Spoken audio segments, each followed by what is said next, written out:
Alors dans cette vidéo, nous allons voir comment connecter l'application que nous avons déployée, n'est-ce pas, que nous avons dockerisée dans la vidéo précédente. Maintenant, nous allons voir comment la exposer sur le net. Ok, donc déjà dans la vidéo précédente, j'essayais d'ajouter un groupe de sécurité, n'est-ce pas, et security group. Donc là, je vais cliquer ici. Ok, j'ai trouvé la même erreur, mais j'ai réussi à ouvrir ça tout à l'heure, donc c'est ça que ça va ouvrir. On va venir ici, cliquer sur modifier les entrants. Donc lorsque vous allez cliquer sur ici, ce groupe de sécurité, c'est censé vous ouvrir la page précédente là, et là vous allez aller cliquer sur modifier les entrants. Ensuite, on va venir ici, cliquer sur ajouter une règle. Ok, ici on va laisser la TCP personnalisée. Ici, qu'est-ce qu'on va mettre? Au milieu du port 22, on va ajouter le port 8000, parce que c'est sur ce port-ci que nous voulons que notre application, nous voulons ouvrir notre application sur ce port-ci. Ok, ici on va laisser ça comme ceci, et là on va juste enregistrer les règles. Ok, on peut voir ici là que notre règle a été enregistrée. Ici on a le port 8000. Ok, non, je pense qu'on va l'éditer. On va éditer ceci, on va modifier les entrants. Ok, rappelez-vous que notre application est sur le 8020, pas 8000. Donc ici je vais mettre 8020, n'est-ce pas? Donc à l'intérieur du conteneur c'est 8000, mais hors du conteneur nous sommes à 8020. C'est cette différence ici que nous devons faire. Maintenant, comme notre application tourne déjà, si je rentre sur mon serveur ici en bas, bon, on voit que notre application tourne ici, n'est-ce pas? Donc si j'ouvre l'adresse IP publique, donc je rentre, je viens ici, je rentre sur ici tout, je viens sur instance, là je suis ici, je rentre sur détail. Vous voyez ici là on dit adresse IP publique, je copie ceci, ok, là je rentre, j'ouvre n'importe quel navigateur, donc je vais juste ouvrir ça et je colle ceci, et là je mets 8020. Ok, vous voyez, notre application s'ouvre très bien, notre application s'ouvre vraiment très bien. Nous sommes là sur un port en ligne qui n'est même pas sécurisé, donc nous sommes en train de voir cette application là qui a été très bien développée et là qui est déployée, n'est-ce pas? Si nous rentrons peut-être sur notre serveur ici et je fais, ok, ça s'est déconnecté, là je me reconnecte, là je vais faire un clair pour nettoyer un peu. Si je fais cd/var www/django quelque chose, ok, et maintenant ici je fais docker compose locks pour voir les locks, n'est-ce pas, -f. Ok, il faut passer en sudo, voilà, sudo su. Ok, là je vais faire docker. Ok, je vais juste copier la commande parce que elle est un peu longue à saisir. Là je copie, je colle ici, j'entre. Ok, on peut voir ici notre serveur. Maintenant ce que je vais faire, c'est que je vais lancer plusieurs requêtes juste en rechangeant la page plusieurs fois. On va voir les requêtes. Vous voyez ici je faisais un get, donc j'ai fait un get plusieurs fois. Maintenant disons que je viens plutôt sur donor. Ici vous voyez on a sign in/donor. Vous voyez ici qu'on a aussi sign in/donor. Donc c'est pour vous montrer qu'en fait l'application elle est bel et bien servie par ce serveur ci, n'est-ce pas, tout simplement. Donc nous avons aussi ici l'adresse, le DNS public. Ça sera la même chose si je veux ajouter un autre onglet et je copie ça ici. On peut ouvrir cette application ici. Là je vais juste ouvrir le port 8020 encore comme ceci. Ok, vous voyez en fait c'est la même application. Si je clique sur admin ici, ok, admin, je clique sur login, vous voyez on a ici login. Si on rentre dans le serveur, on a aussi ici login. Ok, super, c'est vraiment super ce qu'on vient de faire. Maintenant nous allons voir comment acheter un nom de domaine pour connecter, n'est-ce pas, connecter cette application ci. Donc je vais aller sur Namecheap. Je vais aller sur Namecheap et ici je vais cliquer sur login, me loguer. Ok, je pense que ce sont mes informations. Ok, on m'a envoyé un code de vérification. Ok, le code ici il s'agit de AB9516. Ok, je soumets. Ok, là je viens de me loguer. Moi je vais aller maintenant sur domaine. Ok, je vais chercher un domaine. Je vais dire ici Golden Test, n'est-ce pas, goldentest.xyz. On va chercher ça et voir combien est-ce qu'il coûte. Ok, il coûte jusqu'à 2 dollars. On va chercher quelque chose de vraiment moins cher, de vraiment moins cher. Ok, ici j'ai Golden Test.site à moins d'$1. Ok, là je vais cliquer dessus. Ok, je vais ajouter ceci à ma carte. Ok, je vais aller sur Checkout.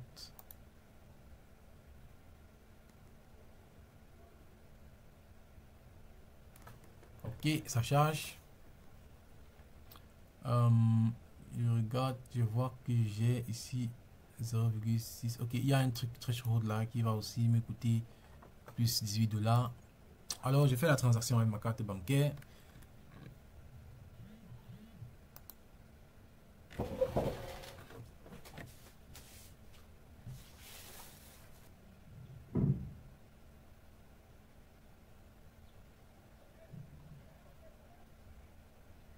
Ok, là je vais continuer. J'ai déjà rempli mes informations pour la carte bancaire. Là, je vais juste continuer.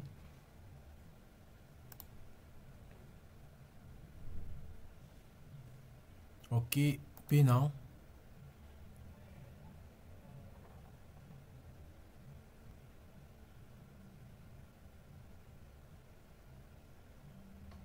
Ok, on dit thank you for your purchase. Donc j'ai acheté ce nom de domaine, n'est-ce pas? J'ai acheté ce nom de domaine. Donc voici ça. Je vais juste cliquer maintenant sur manage. Donc ce nom de domaine m'appartient maintenant.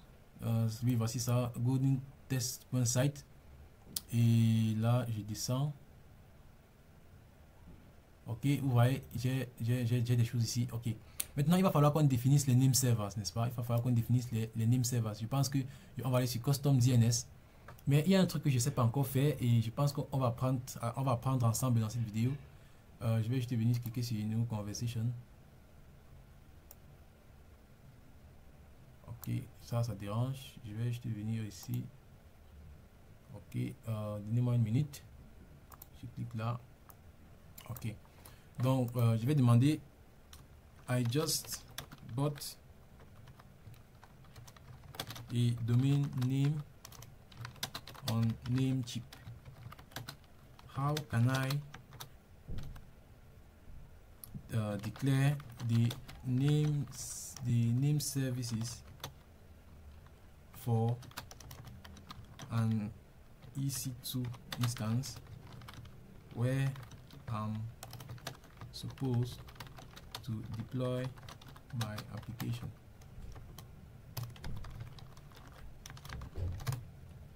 Ok.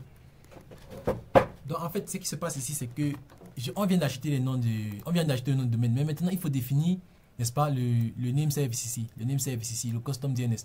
Et si nous étions par exemple sur Linode, on devait mettre ns1.linode, un peu comme ceci, dans linode.com, quelque chose comme ça. Si on était sur DigitalOcean, on devait dire ns1.digitalocean, un peu comme ça, .com. Mais maintenant, comme nous sommes sur AWS, je ne sais pas trop quoi est-ce que je vais dire, n'est-ce pas? C'est ma première fois de connecter quelque chose comme ça avec AWS, donc je vais demander à chat. Il dit go to your EC2 role, il dit find your running instance, donc il dit copy des public IP address. Ok, j'ai copié. On va dire que j'ai copié. Maintenant, ensuite, qu'est-ce qu'on va faire? On va venir, on va dire option 1 using Namecheap DNS, login, go to click on manage, go to advanced DNS, find host records. Et maintenant, on dit add the following records. Ok, donc je vais aller sur advanced DNS ici. Donc je vais chercher Advanced DNS. Ok, voici ça. Ok. Et qu'est-ce que je vais dire ici? On me dit e-record et là on passe l'adresse IP, on choisit automatique et on dit save changes. Ok. Donc ça charge.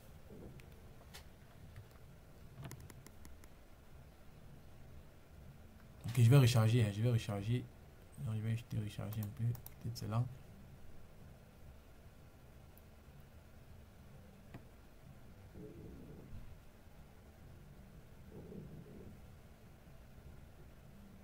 Ok.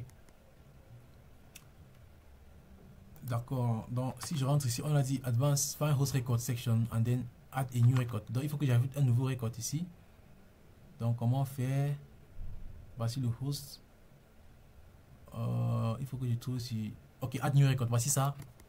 Ok, on m'a demandé d'ajouter un e-record. Le host ici. qu'est-ce que le host ici, c'est quoi? C'est arrobase. Donc je vais prendre arrobase, l'adresse IP. Donc je vais aller copier l'adresse IP de cette machine. Donc je vais juste venir ici. Et voici l'adresse IP publique, n'est-ce pas? Je copie ça. Je rentre ici, je colle cette adresse IP là. Ok. Et ensuite, qu'est-ce que je fais? Je cherche. Ok, là nous sommes sur automatique. Et je pense que c'est exactement ça que nous devions avoir ici, automatique. Ok. Donc je laisse ça automatique. Ok, automatique, super. Donc qu'est-ce qu'on fait maintenant? Je pense que je sauvegarde, n'est-ce pas? Je clique en Save Changes. Ok. Je sauvegarde les modifications. Je pense que c'est ça, Save Changes. Ok. J'ai sauvegardé ceci. Ok, super. Maintenant, qu'est-ce qu'on va faire? On va venir encore là pour suivre les prochaines étapes. On dit ici, ok, je vais descendre légèrement. On dit, if you want to use www2, on dit, on va maintenant dire add a CNAME. Ok, donc je vais venir ici, je vais encore ajouter un autre record. Là, je vais dire CNAME. Voici CNAME record. Le host ici, ça sera quoi? www. Donc, je vais juste ajouter ici www.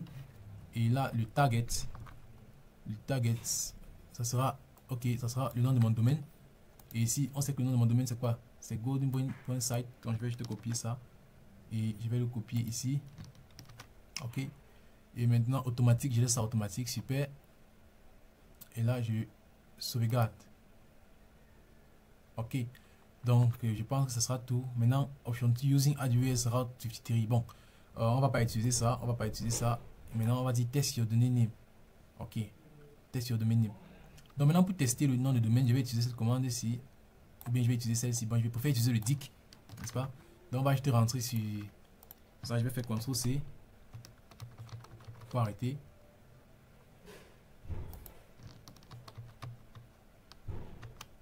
CTRL-C. Bon, c'est pas grave.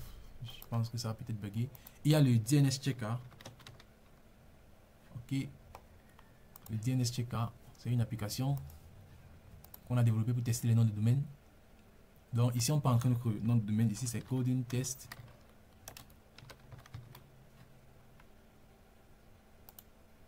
Coding test.site. J'espère que nous ne sommes pas en train de faire d'erreur. Bon, je vais juste copier ceci. Copie. Et je vais rentrer là-bas. Ok. Donc ce qu'on va faire, c'est qu'on va rechercher si notre nom de domaine a été propagé.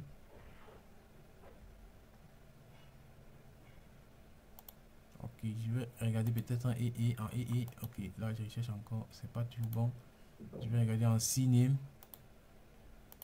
Je recherche encore.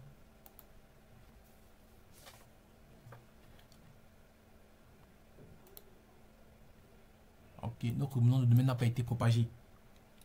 Ça veut dire que c'est pas bon, c'est pas bon, c'est ça, c'est pas bon. Je sais pas pourquoi, ça veut dire qu'on a eu un problème peut-être à ce niveau-ci.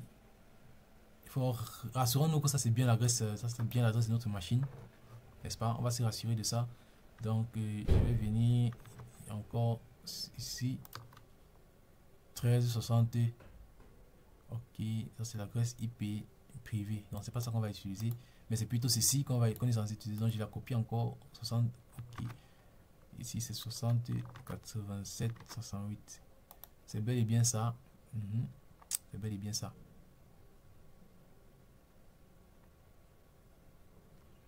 Bon, je ne sais pas pourquoi ça ne marche pas. On va encore essayer.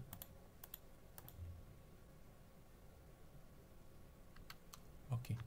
Bon, puisque ça ne marche pas, je pense qu'on va utiliser la deuxième option ici. La deuxième option avec le AWS Route 53. Ceci. Donc on va utiliser ça. Donc je vais aller dans Hosted Zone. Je vais noter les phone servers. Ok. Note the phone servers NS WS provided. Go to Namecheap, domain leaves, manage name servers, select custom DNS and enter the AWS name servers. Ok. Create a host zone for your domain. Bon, allons sur la console. Donc on va chercher ici le route. Le route 53. Ok. On va chercher le route 53. Ok. Maintenant, on va aller sur pas premier pas. Désolé. On va descendre en bas. Je pense qu'on va utiliser le dashboard. Et je pense que c'est zone hébergée. host zones. Donc c'est ça ici, hosted zone. Maintenant on va dire notre default name server DNS provided. Ok, donc je vais ici créer des host zones. Donc ici là, le nom de domaine, ça c'est quoi? C'est golden, ok, c'est golden site, golden test. Donc je vais encore copier ça ici. Ok, je rentre là, je copie ça ici. Ok, maintenant la description, c'est facultatif. Ok, zone d'hébergement public, les balises. Non, c'est bon. Donc je vais juste créer une zone d'hébergement. Ok, donc c'est censé me générer 4 zones d'hébergement, n'est-ce pas? Je pense que c'est ça ici.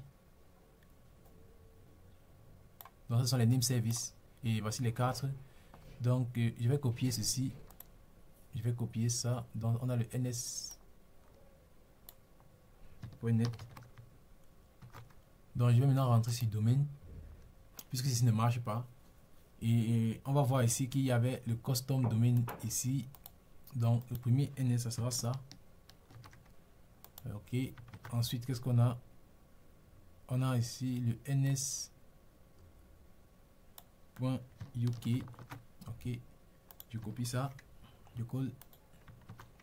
Ici on a le ns.org, je copie ça, je colle ici. Ensuite on a quoi? On a ici le ns.com. ok, je copie ça, je clique sur add name server. Ok, et qu'est-ce que je fais? Je clique sur save changes.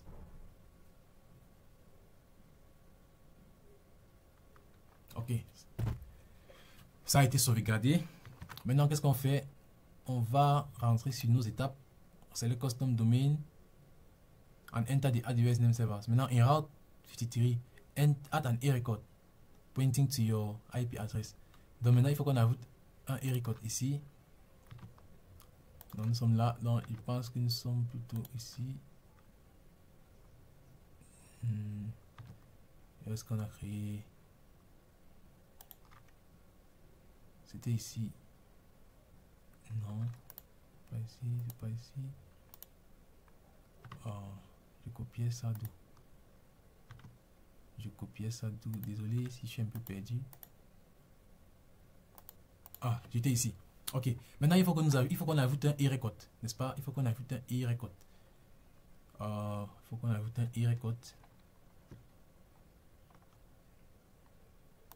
On va chercher. Ok. Maintenant, on va dire créer un enregistrement ici. Ok. Créer un enregistrement. Ça, ce sera le nom de l'enregistrement. Ok, ok, je vois. D'accord. Ici, on a le nom de le subdomain. Donc, si je rentre, je viens ici, le nom du subdomain, add an e-record pointing to your IP address. Ok. Nom de l'enregistrement. Ici, je pense que je vais mettre ceci. Le nom de l'enregistrement. Ok, ok, ok, ok. Alors, je vais juste le laisser vide. Je vais laisser vide ça, je vais laisser vide. Ici, là, on m'a mis créer un e-record. Là, j'ai choisi e-record. Le nom de mon adresse IP. Donc, je vais le copier ici. Ok, je copie encore ça. Et là, je vais le mettre ici. Ok, 300 secondes de routage simple. Ok. D'accord, bon, ça je vais mettre www. Là, je vais dire créer l'enregistrement.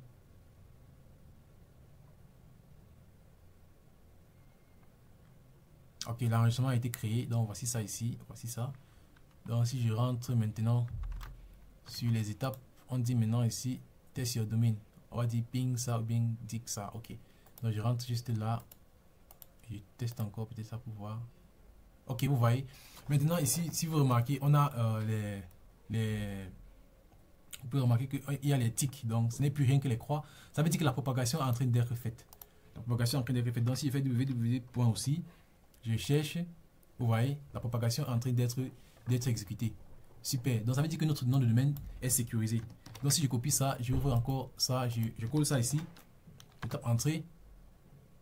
Bon, ça ne va pointer sur rien actuellement, ça va pointer sur rien, mais on pourra voir que notre nom de domaine est bel et bien sécurisé. Ok, vous voyez, on dit ceci n'est pas accessible tout simplement parce qu'il n'y a encore rien derrière. Il n'y a encore rien derrière. Donc je peux aussi venir enlever ceci et là je lance la recherche. Ok. Donc maintenant ce qu'on va faire, c'est qu'on va générer le SSL de ça, n'est-ce pas? Bon, on va rapidement demander à ChatGPT de nous donner toutes les étapes, n'est-ce pas? Je vais dire I want to generate SSL using Certbot and Nginx inside my Linux EC2. Ok. Donc il va me donner les étapes. Donc déjà il faut mettre à jour la machine, ce qu'on a déjà fait, Maintenant il faut installer Nginx. Donc je vais faire le sudo apt install Nginx. Donc si je rentre dans mon serveur ici, on s'est déconnecté, donc je vais me reconnecter. Ok, là je vais juste faire un clair et là je vais copier la commande et taper entrée, n'est-ce pas? On va installer Nginx. Donc Nginx est en train d'être installé. Bon, lorsque Nginx installe, qu'est-ce qu'on va faire? On va enable Nginx. Donc on va start Nginx en fait. Donc je vais aussi copier cette commande là ici pour lancer Nginx. Maintenant on va vérifier si Nginx est lancé. Donc cette fois-ci, au lieu d'utiliser start, je vais faire status comme ceci. Ok. Donc on voit Nginx est bel et bien lancé. Maintenant, on va essayer de générer, n'est-ce pas, les SSL pour cette application. Maintenant, on va d'abord ouvrir le trafic, n'est-ce pas? On va d'abord ouvrir le trafic Nginx full. Donc on va tout ouvrir le trafic pour que Nginx puisse recevoir les requêtes, n'est-ce pas? Ok, là, je tape ici, j'entre. Maintenant, on va dire qu'il faut qu'on ouvre les ports 80 et 403. Ok, super. Donc on va rentrer ici sur Security Group. On va dire modifier les règles, n'est-ce pas? Donc je vais juste recharger toute la page.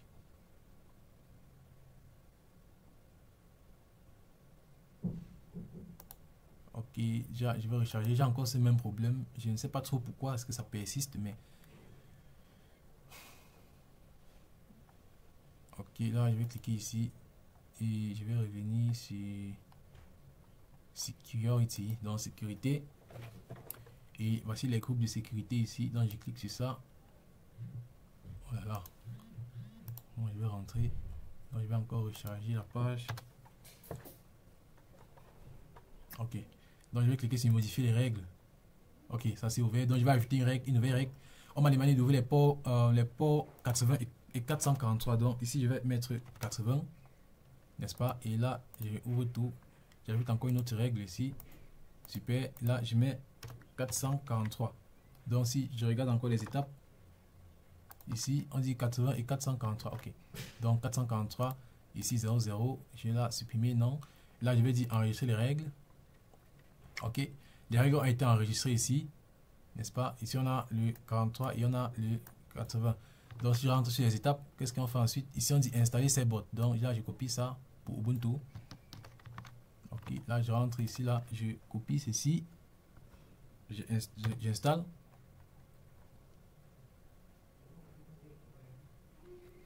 Ok, du temps que ça installe, qu'est-ce qu'on fait ensuite? On va maintenant générer le SSL. Voici la commande pour générer le SSL. Donc là je vais juste copier et je copie encore une fois de plus. Ok, je vais dire cancel.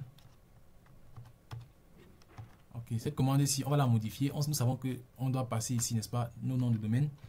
Donc ici c'est quoi? C'est golden test.site. On va faire de même de ce côté. Donc je vais supprimer ceci. Je vais dire ici golden test.site. Ok, donc golden test.site. On va encore vérifier que c'est exactement ça. Ok, golden test.site. Ok, golden test.site. Ok, c'est super. Là je tape entrée. On dit enter your email address. Ok, je vais entrer mon adresse email, Christian Honoré 2003@gmail.com. ok, là je vais cliquer sur yes. Là je vais encore cliquer sur yes. Ok, maintenant on dit requesting a certificate for golden test and golden. Ok, on attend un peu.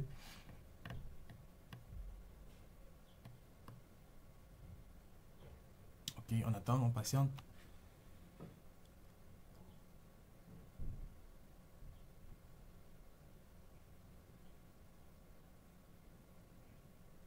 Donc c'est en train de générer, n'est-ce pas? Si tout se passe bien, on aura un message qui va dire successfully generated et on pourra maintenant aller configurer, n'est-ce pas, le fichier Nginx pour ce nom de domaine. Et on va faire de telle manière que lorsqu'on a reçu ce nom de domaine, c'est plutôt notre application Bloodbank qui est rendue, qui est servie par l'application. Donc on va juste patienter encore un peu. Ok. Donc vous pouvez voir ici là qu'on a successfully received certificate. Donc on a successfully deployed for this. Donc on a ce fichier-ci, n'est-ce pas? On a aussi successfully received certificate ici pour Golden Test. On a le fullchain.pem et ici on a key is saved at. Voici encore, on a les clés qui ont été générées, n'est-ce pas? Donc c'est comme ça qu'on fait pour générer, n'est-ce pas, le SSL. Voici comment on fait pour générer le SSL. Maintenant, nous allons passer maintenant à la configuration de Nginx pour notre application.